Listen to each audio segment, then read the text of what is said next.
She's original, never giving you what you want. So sweet for a renegade, for a renegade, for a renegade. You're lying to me, Debbie. I know that you are. I can see it written on your face.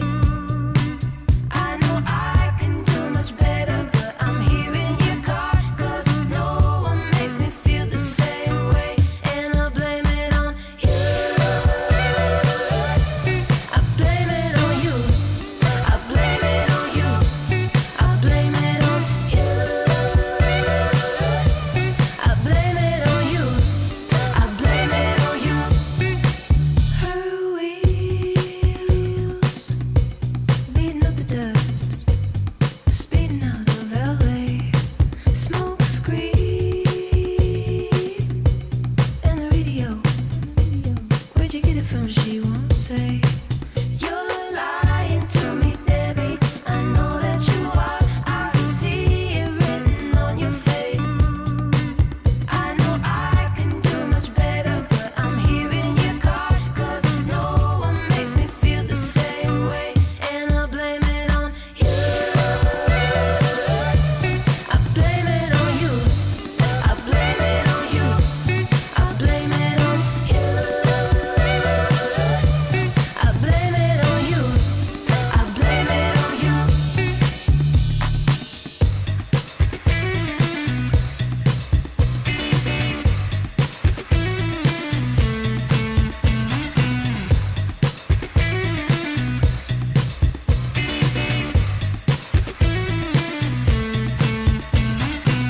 Oh, Debbie, what you got me into?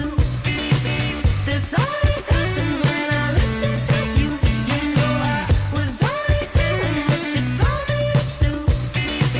Oh, Debbie, what you got me into? You. I blame it on you. I blame it on you. I blame it on you. I blame it on you. I blame it on you. You're lying to me, Debbie. Lying to me, Debbie. Lying to me. Blame it on you. Hey, hey, hey. Lying to me, Debbie. Lying to me, Debbie. Lying, yeah, I blame it on you.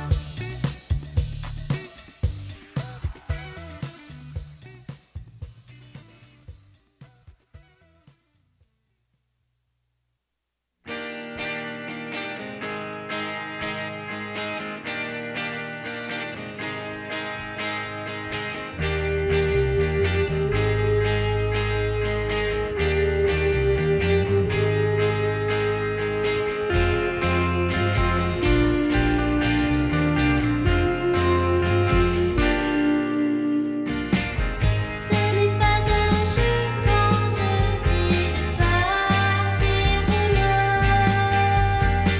J'ai l'impression que je pourrais regarder en face toutes ces choses qui meurent avant la fin. Je déposerai des arbres sur mon chemin. Non, non, tu ne sais pas si je pleure. Non, non, tu ne sais pas si je pleure. Non, non, tu ne sais pas si je pleure. Non, non, tu ne sais pas si je pleure quand je pleure.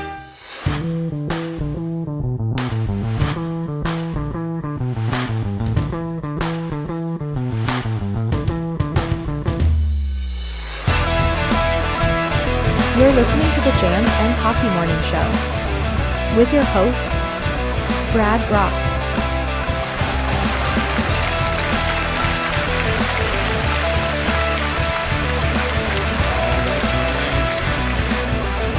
Good morning, Jammers. Welcome. Jams and Coffee in the morning. I am your host, Brad Brock, as previously mentioned by the lovely Jessica. Thanks for joining me here on YouTube or listening on JNC Radio via the Live365 Radio App.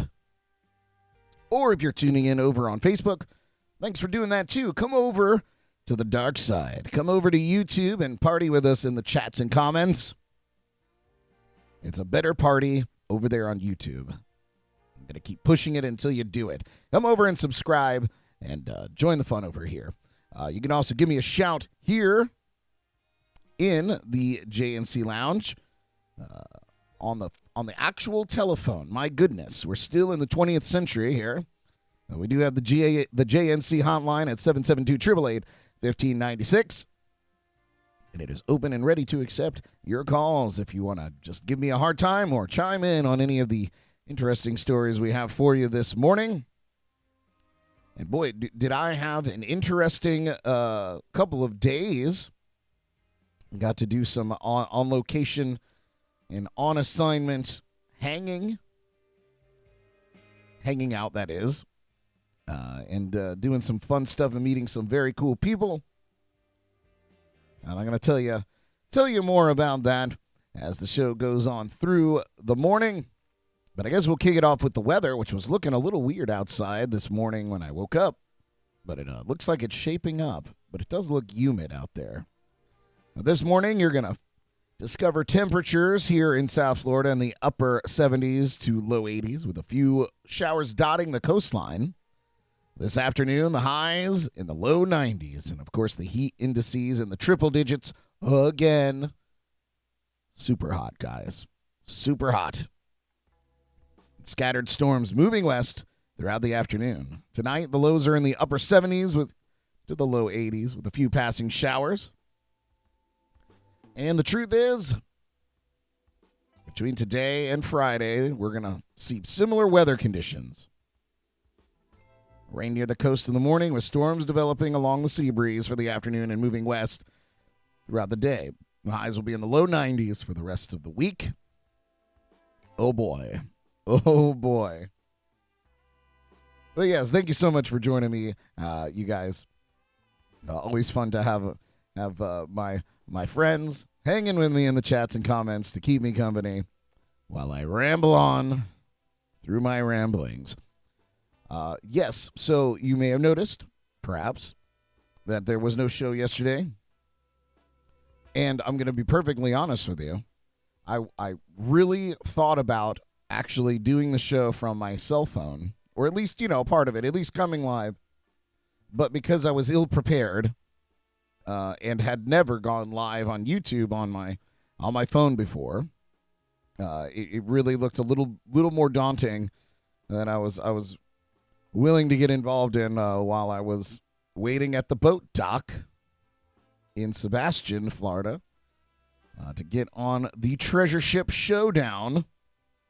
Go out there and search for some sunken Spanish treasure. So I guess I'll start by telling you the story. So, of course, I work very closely with Johnny Ringo from the Code Rum Company. Now, Johnny Ringo himself, if you don't know who Johnny Ringo is, well, shame on you. But Johnny Ringo himself was a treasure diver years ago, and so he was able to dive along with the likes of treasure hunting royalty in the Fisher family. Mel Fisher, of course, we talked about the singing of the Atosha here on this show a little bit. That 400th anniversary is coming up, and they're celebrating it down in Key West in September. So, of course, Ringo has made many friends in that field. So Ringo had some friends. We're putting together this Pirate and Parrot Heads cruise out of West Palm Beach, Florida. Happening in January next year. So we're still putting all the pieces together and, rallying the troops. So Sam Densler, who's an event promoter and radio station operator over on the West Coast, came over with his lovely wife, Gina, and we put together a day of treasure hunting on the Showdown over what they call the Cabin Wreck in Sebastian, Florida.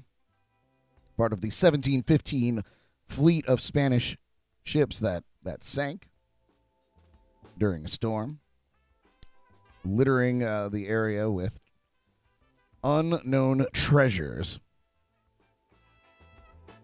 at the bottom of the ocean. So Sam and his wife Gina came. Award-winning singer-songwriter Jesse Rice was among our little group of people. Jesse Rice, you may not know, but there was a little song called Cruise by the band Florida Georgia Line. Came out about 10 years ago, I imagine. And Jesse Rice was a songwriter on that tune. So he's pretty well-known in his circle and beyond, and I'm a fan. So it was very nice to meet him, lovely man, and we had a great time. So, of course, Monday night, I did the show Monday morning and packed up and took off, and we all hung out.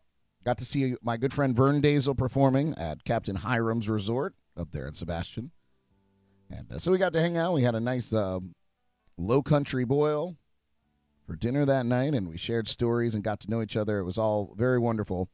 And then, of course, Tuesday morning, we made our way to the boat dock and got on the boat and went out for some treasure hunting. Of course, at the helm was grandson Josh Apt, who is the grandson of the legendary Mel Fisher. So it was quite fun to be on board with treasure hunting royalty, and very, very good at what he does. It was a wonder to watch the three-man crew work in tandem, looking for treasure.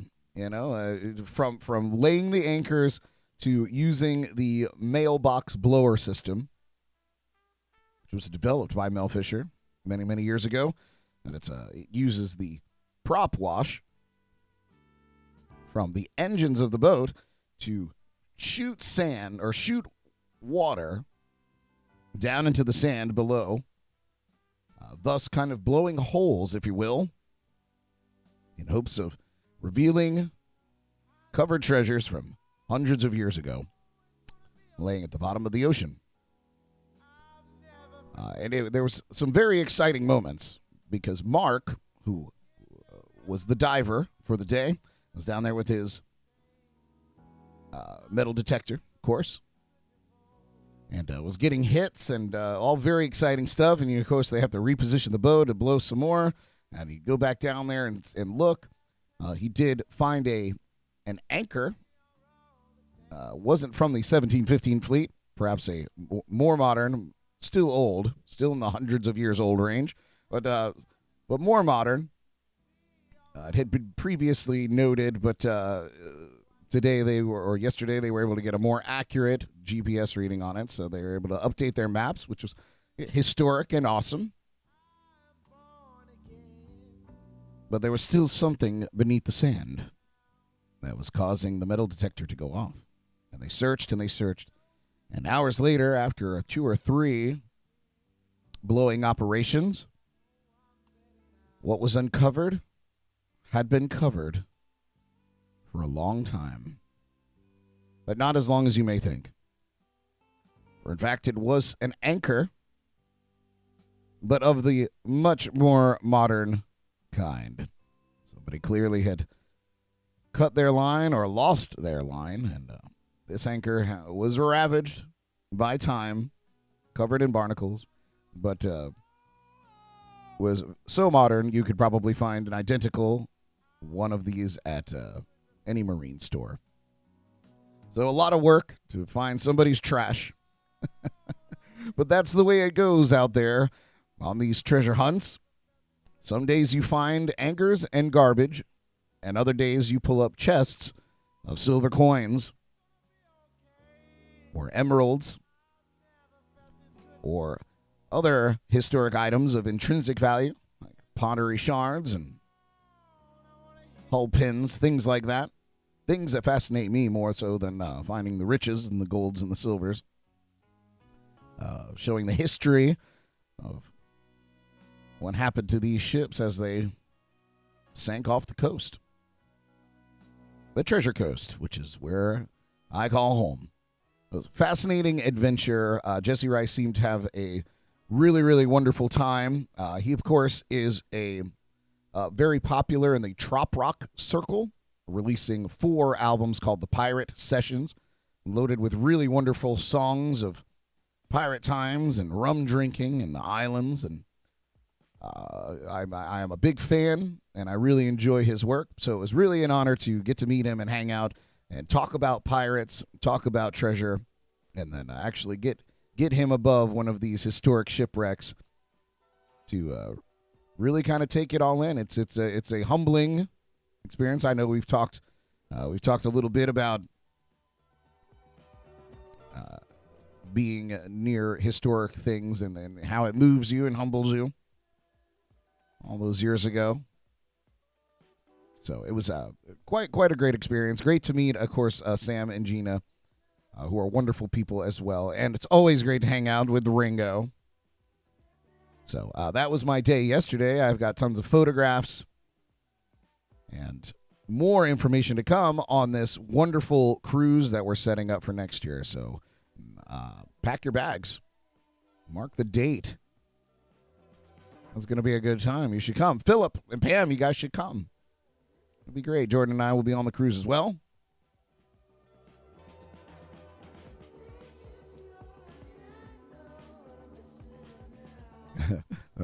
Paul from Drums and Rums said, I heard you were anchoring the cooler on the boat. That is true. And I'm not going to lie. Right around 2 o'clock, being out there all day, I took a little boat nap. There's photographic evidence of that as well. I was like, put me in the cabin where there's some air conditioning. And I did. I took a glorious boat nap. Just to kind of pickle back off of that whole story is I had a gig last night at the Tipsy Tiki. So, you know, we had a little bit of boat trouble. The anchor boat actually was having engine trouble, so we had to go the long way around getting these big anchors up. So it put us in a little later than I'd like to have gotten back to the dock. So I had to rush to get to my gig. And as I was playing, as I was performing there at the Tipsy Tiki last night, I couldn't help but feel like the stage was in motion. And I thought, you know, there was a little breeze. I thought perhaps maybe, you know, there were like it really was kind of in motion.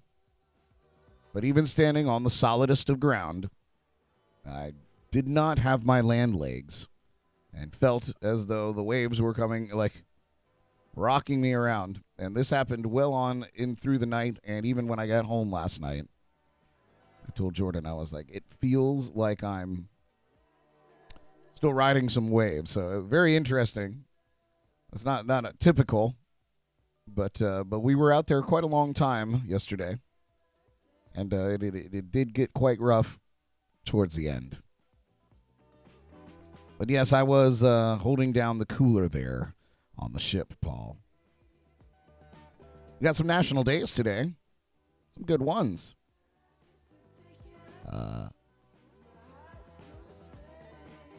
Today is National Maryland Day. For you Bostonians.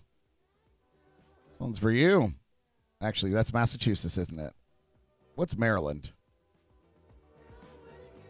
What's a good Maryland city? Obviously known for the Chesapeake Bay.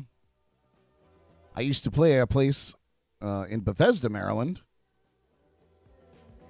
So not you Bostonians. That's another day. August 24th, we usher in the 7th state to join the Union. National Maryland Day. Maryland's coastal location brings it with it a deeply rooted maritime heritage. Speaking of boats, that include an ocean battle defending the city of Baltimore. That's the one at Fort McHenry during the War of 1812. One witness to the action became so inspired, Francis Scott Key, a name you all should know, penned the words that would later become our national anthem. Of course, the Star-Spangled Banner. Oh, yes. Plenty of Civil War history. Of course, the boardwalk there at Ocean City, the Chesapeake Bay.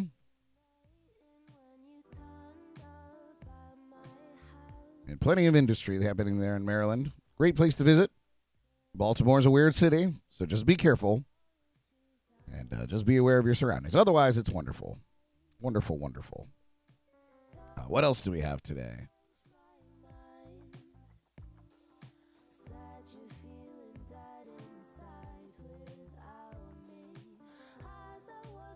That's funny. I just saw something pop up. It was National.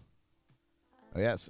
Just last week on the 17th was National Massachusetts Day. So, Bostonians, I'm a week late. I apologize.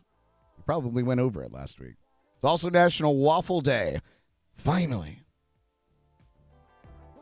Commemorates, of course, the anniversary of the first waffle iron patent issued.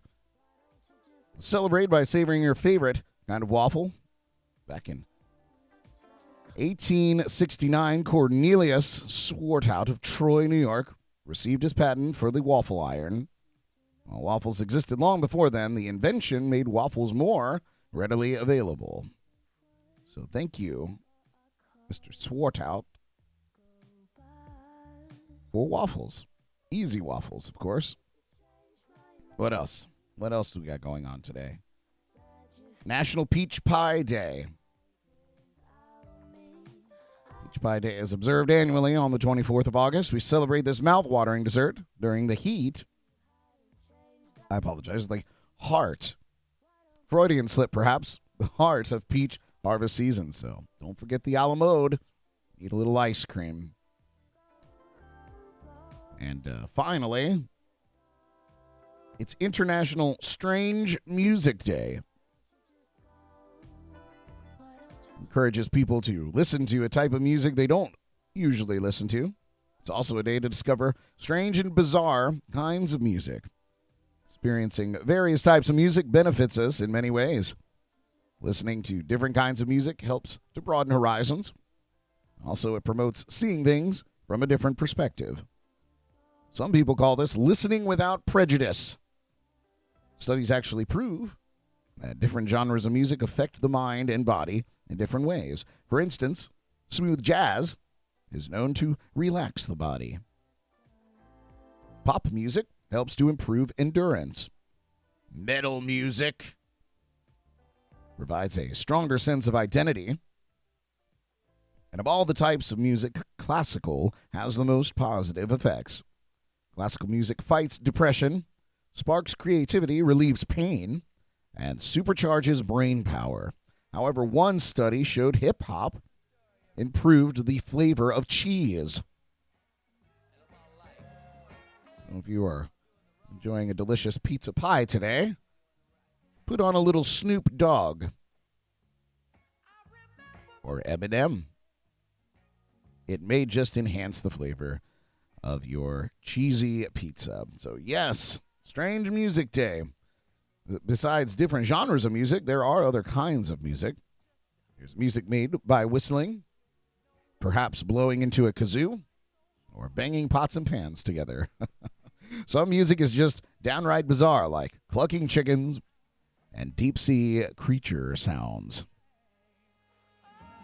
So yes, get out there and listen to something new and interesting. You might find something new and interesting on the JNC radio station via the Live365 app.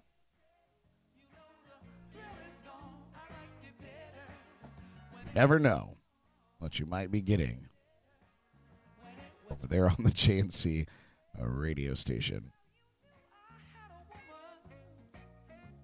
So yeah, that's your national days.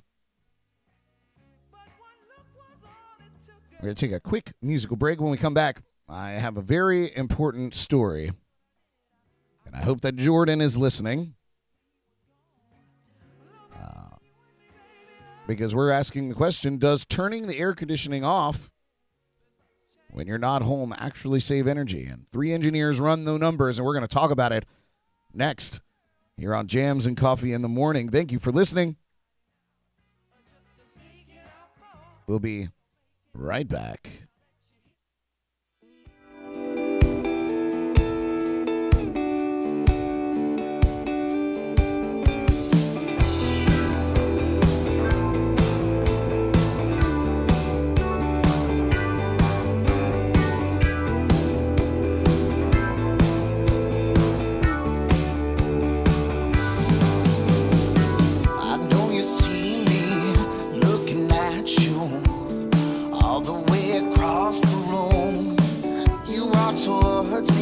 I walk towards you. I know just what I wanna do, but you take the train right out of my head and pull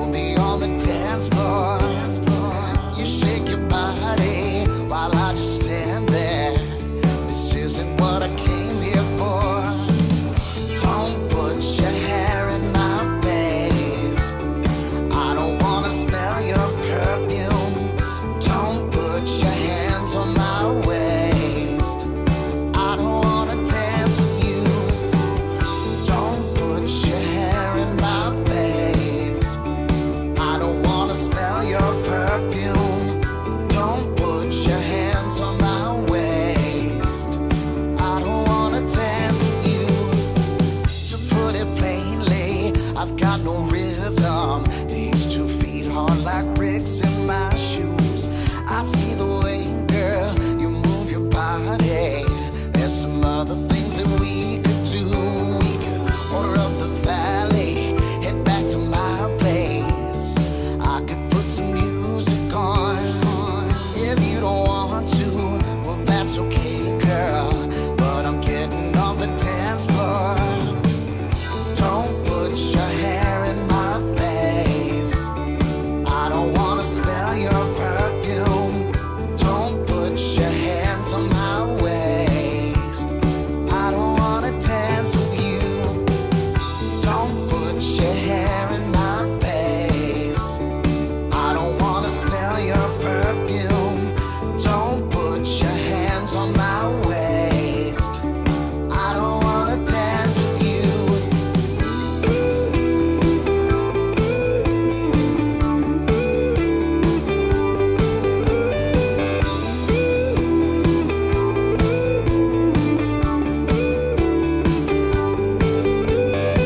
I feel defeated in the corner, sipping on this watered down rum.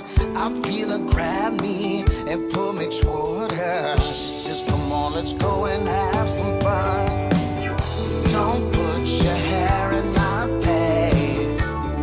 I don't wanna smell your perfume. Don't put your hands on my waist. I don't wanna dance with you. Don't put your hair in my face. I don't wanna smell your perfume. Don't put your hands on my waist. I don't wanna dance with you. Oh, yeah. I don't wanna dance with you. Don't put your hands on my waist. I don't wanna dance with you. Don't put your hands on my waist. I don't wanna dance with you. Don't put your hands on my waist. I don't wanna dance with you.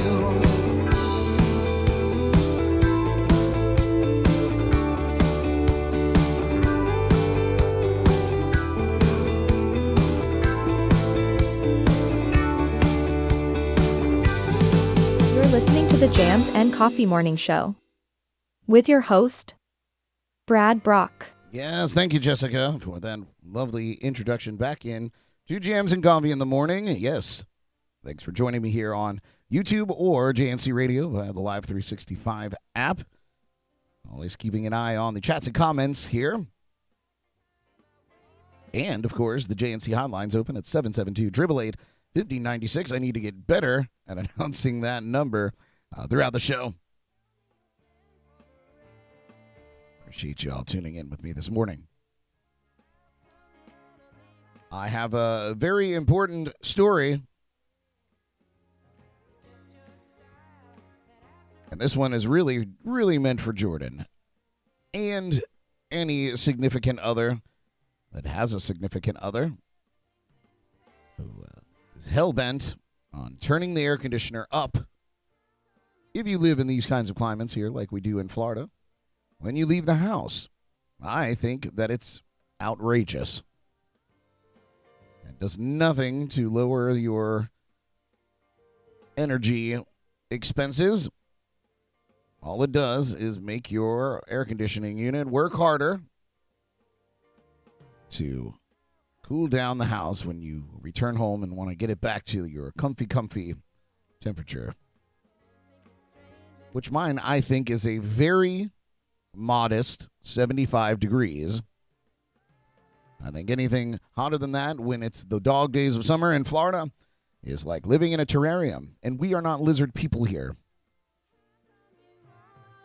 Not lizard people here. 75, I think, is a very modest. If it were up to me, it'd be 73 at all times. The very, very highest. But I know that my dear, sweet Geordie has blood of the colder kind and enjoys the higher temperatures because of her freezing ice hands.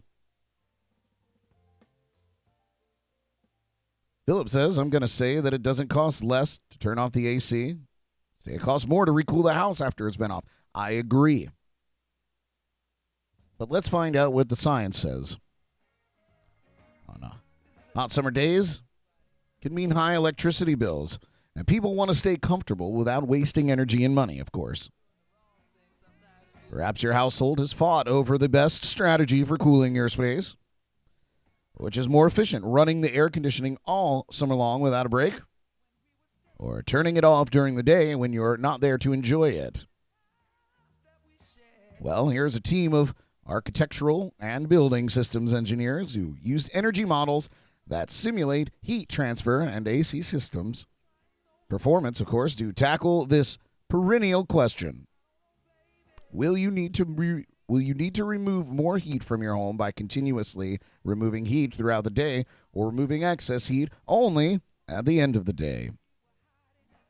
Well, the answer boils down to how energy intensive it is to remove the heat from your home, and it's influenced by many factors, such as how well your house is insulated, the size and type of your air conditioner, and the outdoor temperature and humidity.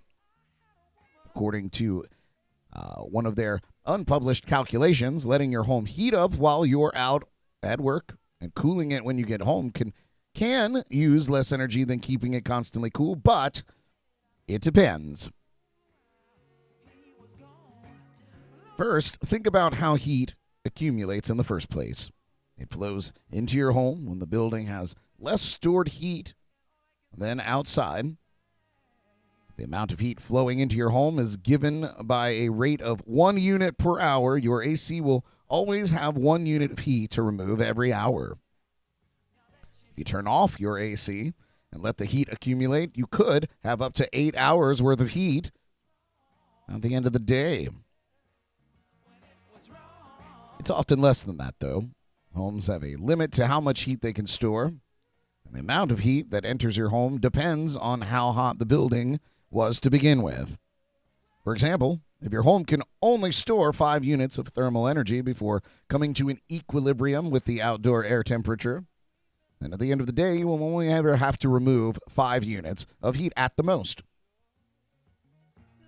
Additionally, as your home heats up, the process of heat transfer slows down, eventually reaches zero heat transfer at equilibrium, and the temperature inside is the same as the temperature outside.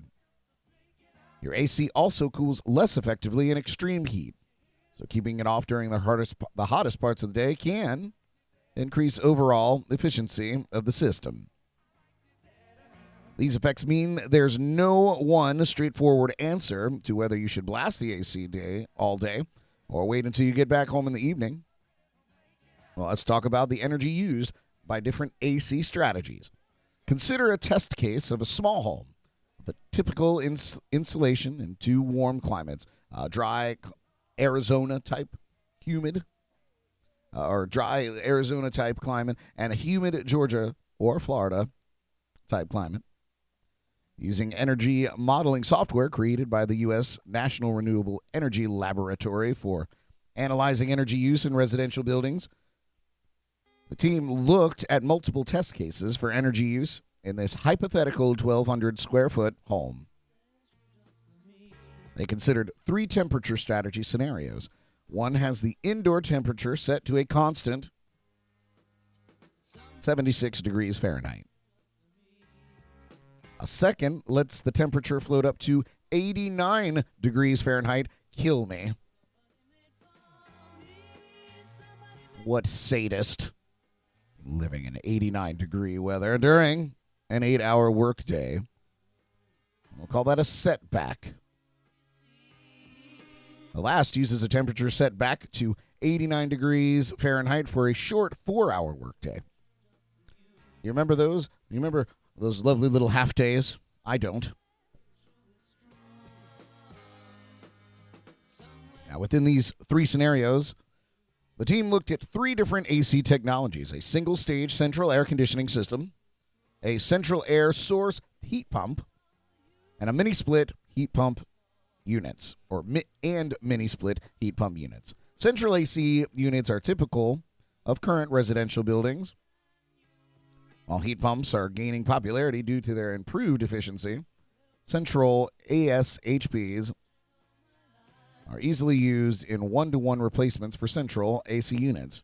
Mini splits are more efficient than central AC, but are quite costly to set up. So they wanted to see how energy use from AC varied across these cases.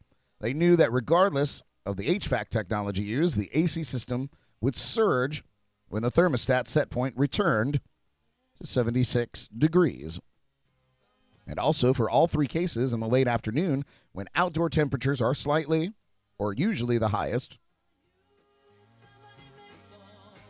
In the setback cases, they program the AC to start cooling the space before the resident is back, ensuring thermal comfort by the time they got home.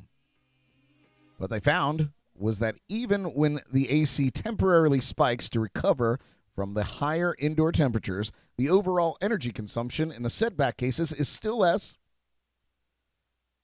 than when maintaining a constant temperature throughout the day.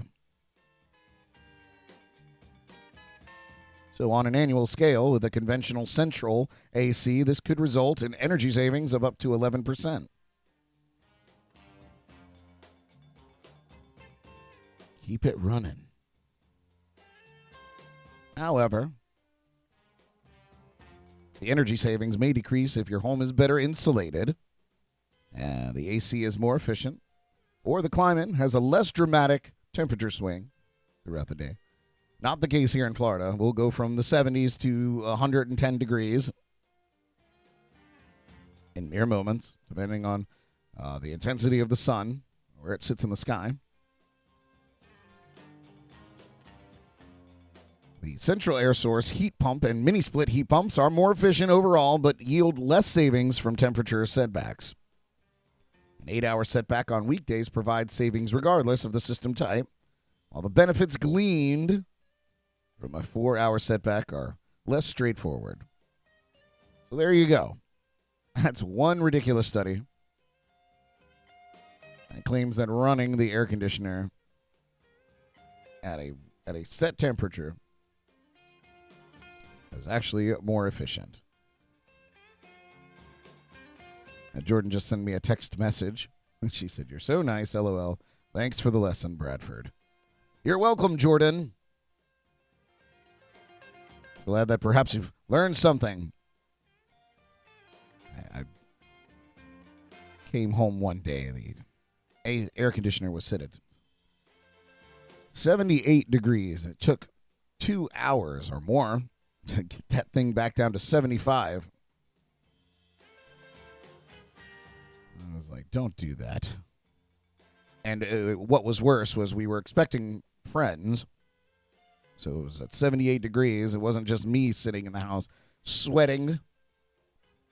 But, in fact, a group of people. That poor air conditioner was working real hard. Real hard. Got some celebrity birthdays today. We'll get into that, and then we'll take a break, and then it's time for some poop talk. That's right. You heard it right. We're going to talk about poop. So I hope you've already enjoyed your breakfast, because we've got poop talk to get to. Turning 34 years old today, Rupert Grint, the actor who won a Young Artist Award for Most Promising Young Newcomer for his role, of course, as Ron Weasley in Harry Potter and the Sorcerer's Stone. He also starred in the films Driving Lessons and Cherry Bomb. 2017, he began starring as Daniel in the TV show Sick Note. Rupert Grint, happy birthday. Turning 41 years old today, teenage heartthrob and former fashion model Chad Michael Murray. Celebrating his birthday today, known, of course, for his roles on the television shows Dawson's Creek and One Tree Hill. He later went on to star on the TV series Chosen, Agent Carter, and, of course, Sun Records. In 2019, he was cast as Edgar Evernever on the popular series Riverdale. Turning double sevens, 77 years old today, a wrestling promoter, announcer, actor, and wrestler who co-founded World Wrestling Entertainment Incorporated, Vince McMahon. stand-up comedian, actor, and co-creator of The Chappelle Show. Dave Chappelle turning 49 years old today. Chappelle's Show, of course, a popular sketch comedy show which ran on Comedy Central from 2003 to 2006. He infamously walked away from a $50 million contract during production of the third season of that series. And he went off and he found himself in Africa. But he's back. Back and doing things. He's got a couple specials. I've not watched them yet. I should. I'm a fan of Dave Chappelle. I enjoy his body of work. Actor Alex O'Loughlin, turning 46 years old today, best known as Lieutenant Commander Steve McGarrett on the hit television series Hawaii Five-0, not to be confused with the original Hawaii Five-0. This was the more modern Hawaii Five-0. He also starred in Oyster Farmer and The Backup Plan. Happy birthday, Alex. British actor Stephen Fry, celebrating his 65th trip around the sun. He's a comedian, also a comedian and radio personality and journalist. He first gained recognition for collaborating with Hugh Laurie in the comedy duo Fry and Laurie. He's played roles in such films as V for Vendetta, A Fish Called Wanda, Sherlock Holmes, Game of Shadows, The Borrowers, and The Hobbit, The Desolation of Smog. One of those films. So happy birthday to our celebrities. Happy birthday, celebrities. Speaking of celebrities, before we get into Poop Talk, because I feel like this is a good segue. Where is it? I gotta find it. According to this article, celebrities are overusing an already dwindling water supply. Surprise, surprise. They'll get on their celebrity pedestals and lecture us about things they don't think are right. But then they'll go ahead and do this. The super rich are overspending their water allocations amid dire warnings about water use and restrictions on watering outside.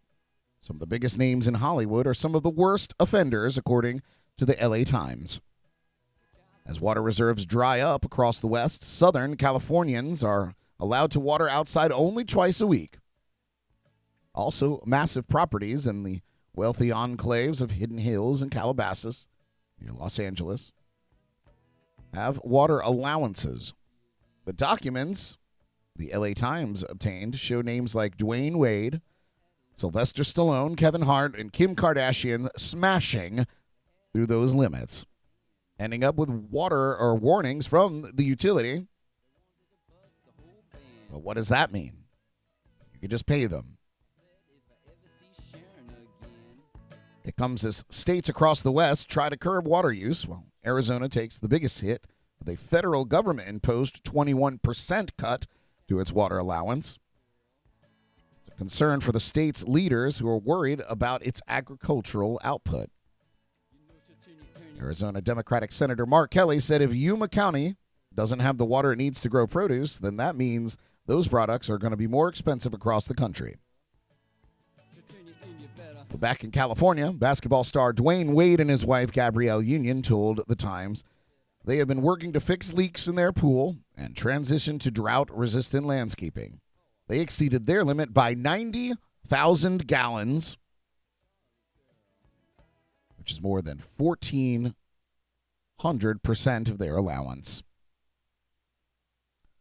Old Sly Stallone and his wife Jennifer went 230,000 gallons over their limit, using more than 533% of the allowance. Stallone's lawyer told the LA Times the actor needs to water more than 500 trees on his property, and he has allowed some of his grass to die. 230,000 gallons over the limit. Newsy reached out to representatives for Hart and Kardashian, but didn't get a response. Surprise, surprise. Kyle Roerink, executive director of the Great Basin Water Network, said across the West, across the nation, we need to have a conversation about how we're pricing water and how we're using water, especially for aesthetic purposes. Now, the Water District acknowledges many landscapes in the ritzy neighborhoods aren't built for drought and can't survive under the restrictions in place. A spokesperson said it takes time to adapt entire properties to drought resistance, but it has to be done. In Colorado, cities are turning grasses over to more drought-tolerant varieties. Luke Hadelstad, public information officer of Arapahoe County in Colorado, said the reason it doesn't need any irrigation is because once the roots are established, they grow deep enough that they pull water up from underneath. Austin, we're just going to call him Austin. What a stupid last name. Sorry, Austin. It sucks. I even pronounce KRC. Perhaps a misspelling. Anyway, Austin, a water efficiency leader of Denver Water, said there's a lot of need right now to save water for the Colorado River. We really need to figure out new strategies outside of what we've traditionally done on how we can play our part of making the landscapes work for us and save water. Now, it's an example of Las Vegas, where golf courses and casinos are struggling to keep their water use down as resorts fill up again after the 2020 shutdown. They've removed approximately 900 acres of grass from their courses. That has helped to better manage their water resources. That's according to Bronson Mack, the public information officer of the Las Vegas Valley Water District. The dwindling water supply out west pressures the rich to turn down the flow and deal with the consequences. Gene Shawcroft, the Colorado River Commissioner of Utah, said we have got to be in a position to use a significant amount of water less than we've used in the past. We simply cannot continue where we are. So come on, celebrities, step up. You step up for everything else. Your social justice, your environmental discussions, and please, your overall disdain for the average person.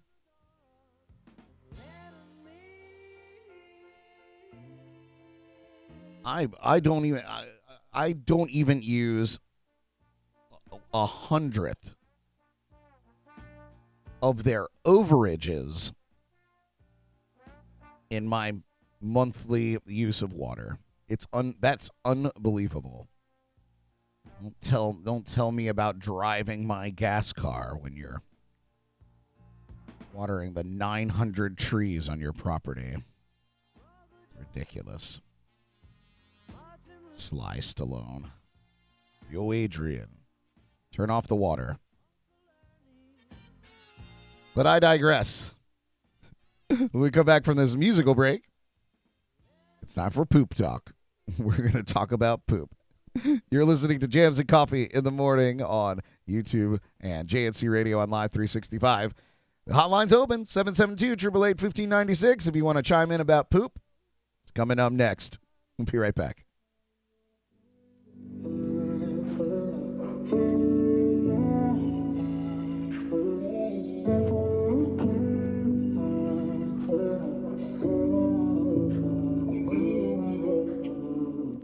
I know you're tired, sleepless nights. You don't smile where your mind. What's on your mind? Oh, baby, baby. In and out, you're spacing out. We're falling out. Ooh, I doubt. Don't shut me out. Oh, baby, baby. Things ain't the same for real. Don't hide it from me, baby. Tell me how you feel. Love and affection, I can help you heal. And you know I can keep it real. Baby, I can be someone anytime you need someone. Call me someone. I'd rather be with you than be here without you. Baby, I can be Someone anytime you need someone. Call me Someone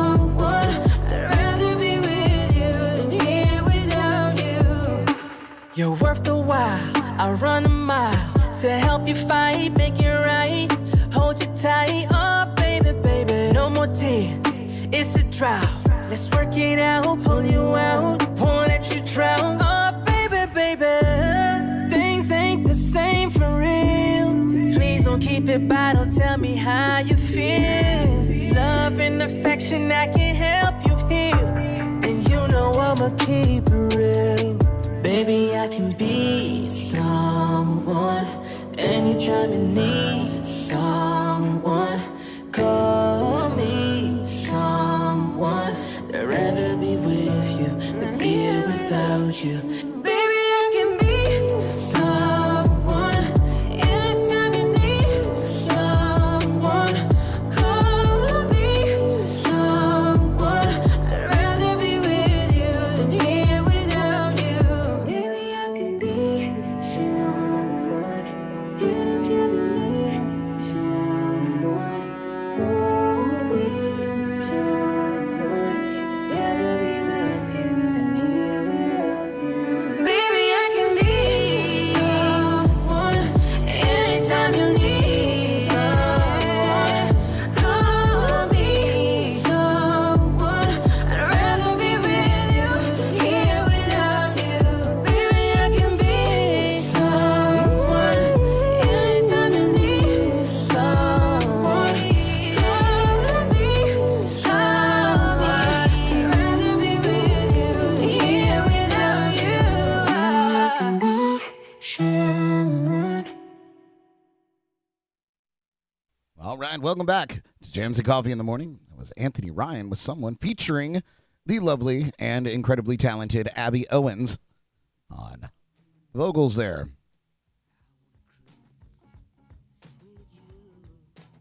It's time for Poop Talk. Very exciting subject. So I know that you wake up every morning and look at yourself in the mirror and ask yourself this question. Why is poop brown? Well, I'm going to tell you. Because the truth is, everyone poops. But have you ever wondered why, out of all the colors, poop is the color brown? Well, this question might seem like a simple biological curiosity.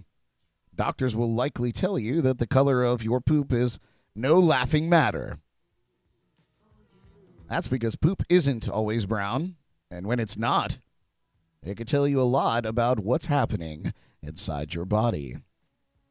You know, we always try to go for wellness here on Jams and Coffee. Poop is brown because the body is typically very good at making sure that no useful food goes to, well, waste. Your body breaks down nearly all of the energy sources that it can from what you eat. And one of the key substances your body uses to break down and absorb nutrients is bile. Now, while bile itself is yellow-green, its role in digestion leads to the brown color of poop. Are you taking notes? How many times have you written poop so far? Bile plays a vital role in the digestion and absorption of intestinal nutrients such as cholesterol, fat, and fat-soluble vitamins. According to Dr. David Q.H. Wang, a professor of medicine at Albert Einstein College of Medicine in New York, bile contains bilirubin, which is secreted by the liver and stored in the gallbladder. During a meal, bile is released into the small intestine. In the intestine, bilirubin is converted to urobilinogen and then reduced to stercobilinogen. Both urobilinogen and stercobilinogen are colorless. But finally, stercobilinogen, write that down, is oxidized to stercobilin, and that is excreted in the feces. Well, that's a mouthful, isn't it? Ooh, not good to say that when we're talking about poop. Stercobilin, we're going to call it that because I think it's also bile. Stercobilin is responsible for the brown color of human feces. It should be pointed out that human feces are usually light to dark brown in color and are composed of a combination of the bilirubin derivatives, mainly stercobilin, and some urobilin. Wang explained. The longer stercobilin is oxidized, the darker the stool will be. The color of feces also depends on the freshness of the stool. The concentration of stercobilin and the stercobilin-urobilin ratio. So, another question you may ask yourself, what does it mean if your poop isn't brown? Well, the truth is doctors are interested in the color of your poop because discolored stools can be a warning sign of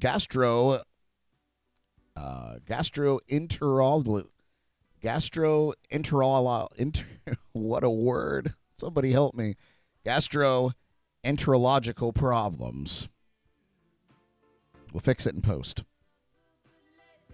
However, not all discolored stools are cause for concern. Wang said in some cases, certain foods can change the color of feces. For example, feces can be green due to eating licorice candy, as it is typically made with an anise oil rather than a licorice herb. Feces may turn black if a certain amount of the food contains animal blood is consumed. These colors, if occasional and tied to a specific food you've just eaten, aren't cause for concern. But sometimes medical conditions can affect how your body processes or absorbs various nutrients, which, in turn, can affect the resulting color. So pay attention to that poop. Wang said under normal physiological conditions, human feces are light brown to dark brown in color, as we mentioned. In some pathological conditions, the color of the stool changes. For example, when any type of bile duct is obstructed, which can occur due to a range of conditions, it usually results in a tarnished silver or aluminum paint-like stool color. So, if you see that, you might want to go to the doctor. Other colors can be sign of illness. Feces can be black in color because red blood cells stay in the intestine long enough to be broken down by digestive enzymes, Wang said. This is called melena and is usually due to upper gastrointestinal bleeding, such as bleeding from a peptic ulcer in the duodenum, which, if you didn't know, because I know that all of you are masters and doctorates in the human body. That's the uppermost part of the small intestine and or the stomach.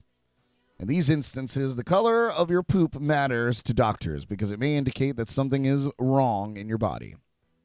So, if you notice a change in the color of your feces, you have to see your doctor as soon as possible. That concludes my poop talk.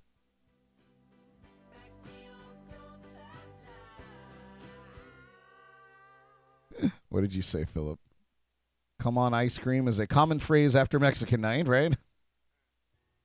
Blech. Chocolate soft serve, right? Gross. But yes, I thought it was an important story because, what do you guys do out there? Do you take a little peek? It's human nature to take a little peek at your masterpiece once it's been created. No, I do. And subconsciously, I do evaluate it briefly, very briefly in many occasions. Just to, make sure everything looks normal. They actually, on Amazon, they sell glitter capsules filled with edible glitter that you can swallow, and as your digestive tract breaks down the gel capsule, releases all that glitter, and it makes your poop sparkly. You'll never catch me dead doing this. I hate glitter on me, much less inside of me. But it exists. Speaking of ice cream, Philip, have you ever eaten any kind of like bizarre colored ice cream? And then your boo-boo comes out the same color? Hilarious. Hilarious. All right, enough poop talk. Some local news here in Port St. Lucie. Incumbent Mayor Shannon Martin was reelected yesterday as we had our primaries. She was the former vice mayor and councilwoman, and she was first elected to the post last September when the former actual mayor left office. In the past year, the city has had to contend with a garbage crisis on one hand and an explosive growth on the other. Two challenges Martin said she and the council continue to tackle.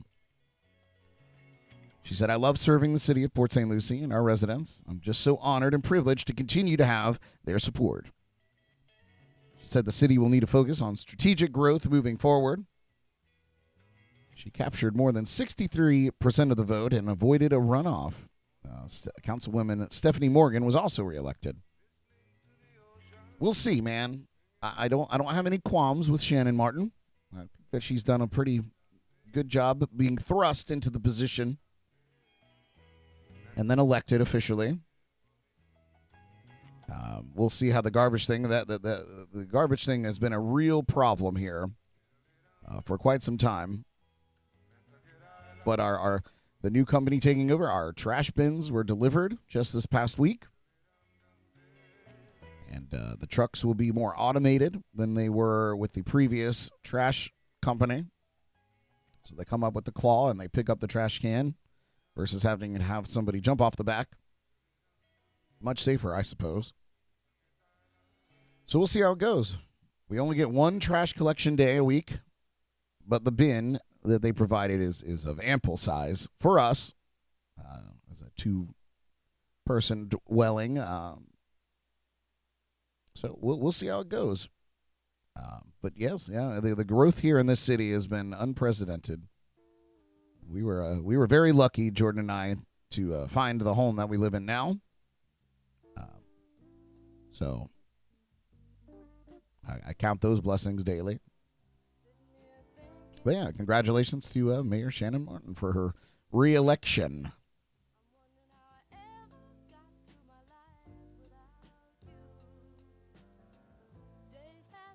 We're going to take a music break. When we come back, some more good news about chicken wings.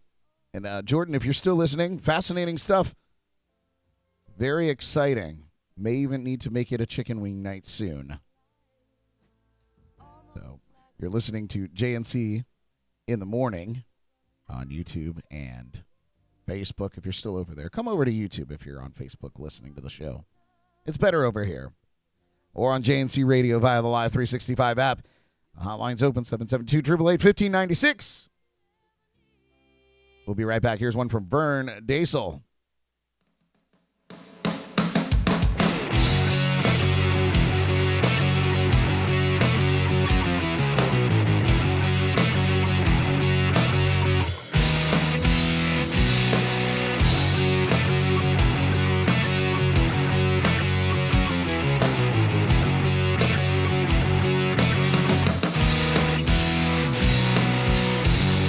You're riding on a high called ego, serving up a high buffet, sipping on your lies, but you don't know. I don't believe a word you say, drowning on your own. Still you ask for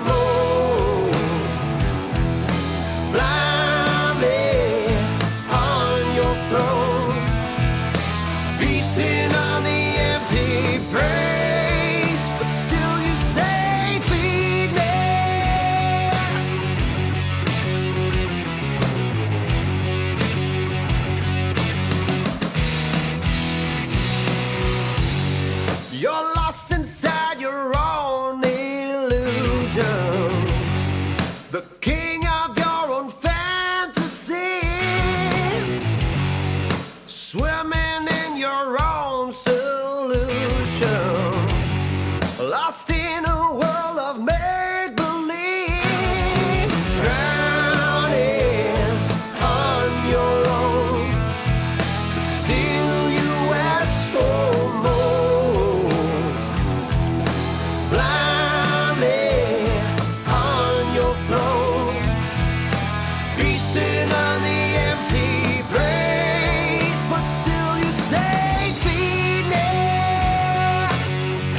right, that's Vern Dazel with Feed Me.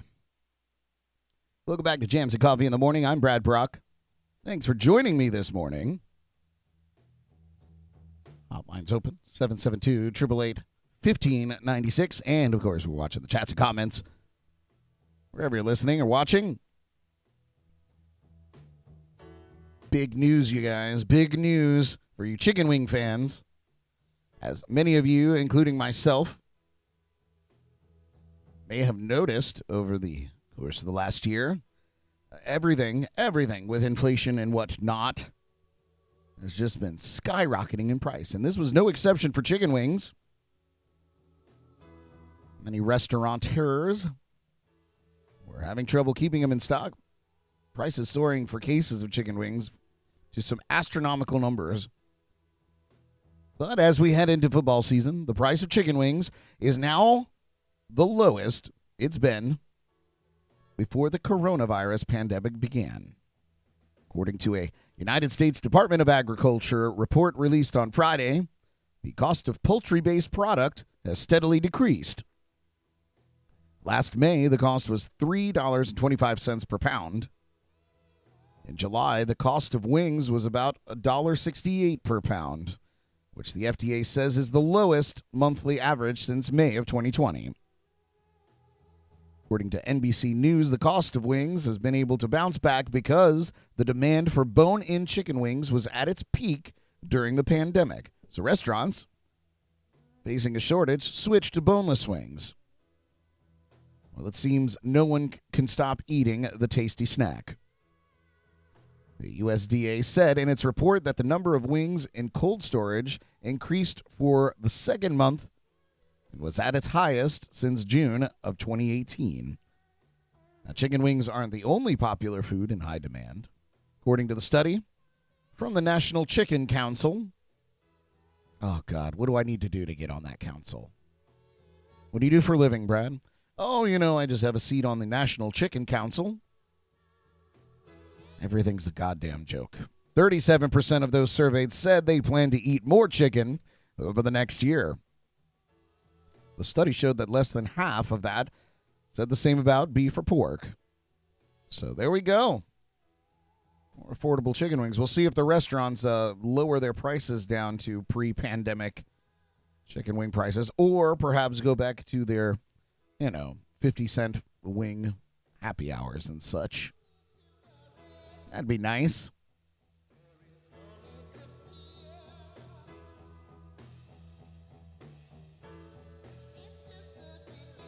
Another question you may ask yourself every time you wake up and look in the mirror, staring at your own face, gazing into your own eyes.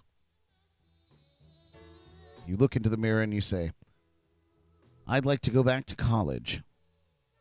And when I return to the classroom, I would like to be a master of the Taylor Swift songbook. Well, guess what? If you're in Texas, you may just get this opportunity. Now, back in February, New York University offered a course on Taylor Swift, focusing on her entrepreneurship and how she fits into the history of pop music prodigies, and how the experiences of youth and girlhood are often exploited by the media. Now, the University of Texas at Austin is following suit, offering a class that focuses specifically on Taylor's songwriting. Starting this fall, so you better start saving your pennies, Dr. Elizabeth Scala at UT's English department will teach literary contests and contexts the Taylor Swift songbook. It'll use Taylor's songwriting to teach a wide range of skills. As the school's Facebook post says, let's turn that Easter egg hunting and reading in detail to academic purposes. Scala tells the Austin American Statesman that she's focusing on Taylor because she admires her writing skills, calling the star an intelligent and talented songwriter. She also says her daughter introduced her to Taylor in November after the release of Taylor's version, of course. She notes, for me, it's all about form, not just or even primarily about content. We will study Swift's songs as poems and literary structures.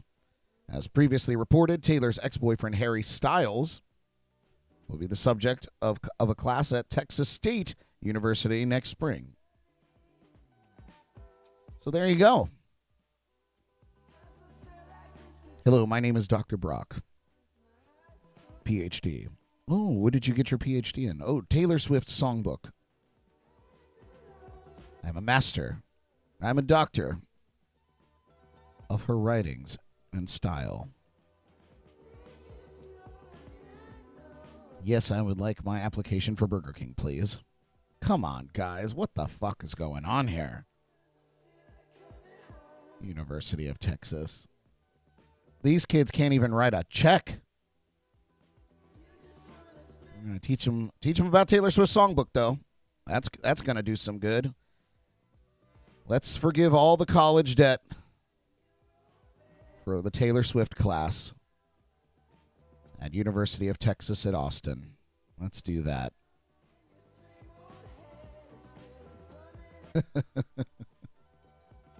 Anyway, I'm gonna hit you with some shameless plugs, and I may just let you get on with your day. I've got quite a bit to catch up on after having 2 days of fun in the sun. Back on this day in 2021, unfortunately, not celebrating, but honoring a year after English musician Charlie Watts died at a London hospital at the age of 80. Of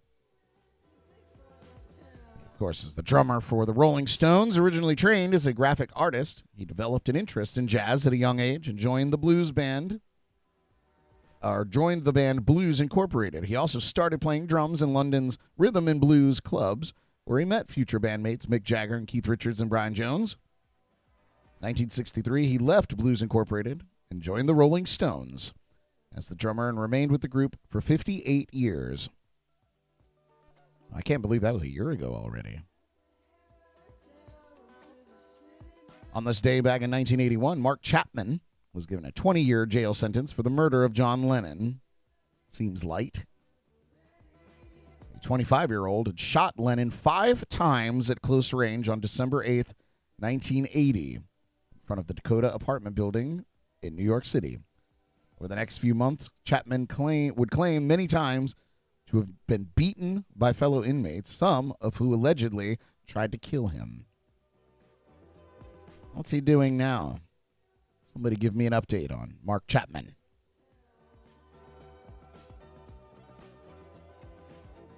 Some shameless plugs. We have the Jams and Cocktails live podcast tonight, 8 p.m. Eastern, YouTube and Facebook, and JNC Radio on the Live365 app. Check it out. We were going to do a trop rock episode tonight, but I think I'm going to put that on the back burner because I have some things in the works. That will make that a better, more interesting episode. Plus, we have some personnel vacancies this evening.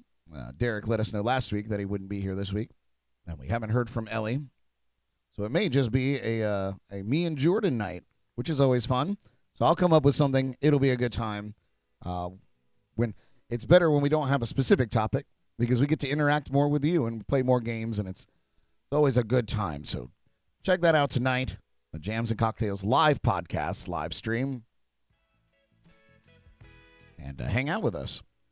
Of course, I mentioned many times the Live365 Radio app. Go get it for free anywhere that you get your apps. Once you get that installed, of course, search for JNC Radio and listen to us all day long. Great music all day. Of course, the morning show in the morning and the podcast on Wednesday nights, which is tonight. If you're unable to watch the show, you can listen to it there. Shout out to my friends at Code Rum. Johnny Ringo, of course, spending some time out there on the treasure ship. The Sneaky Tiki in downtown Stewart, Hop Life Brewing, and Paul at the Drums and Rums podcast. Check out all of his offerings. Mel Fisher Days coming to Key West. I've been mentioning it but it's prominent now because we were just hanging out with some of the Fisher family. But this is a special occasion because it's the 400th year commemoration of the sinking of the Etosha. Of course, that is Mel Fisher's mother lode find way back in 1985. So the history and shipwreck buffs can mark the 400th anniversary of the sinking with cultural and adventure events featuring those who found the Etosha. That, of course, is happening between September 2nd and the 6th at multiple Key West locations. So if you're down that way, definitely see what all the fuss is about. Because what a fascinating story. And, of course, the history of the Etosha and of Mel Fisher in general is great to have in your little brain file. Since its inception, Mel Fisher Days has raised nearly $175,000 for charities devoted to children and their health and well-being. So, all for a good cause as well. You can find out more information at melfisher.com and see what the whole itinerary is. Yes. And that does it for my shameless plugs. And I think that does it for me. I appreciate you guys so much for tuning in with me again today. And hope to see you later on this evening on the Jams and Cocktails podcast. Be sure to subscribe to our YouTube channel. And put a little notification bell on there. And it'll let you know that we're about to go live tomorrow morning at 8 a.m. We'll see you back here then. Take care of yourselves and each other out there. Be safe. Sayonara. Tune in again tomorrow morning for the latest local buzz, national headlines, music news, and more on JNC in the Morning, right here on Facebook and YouTube.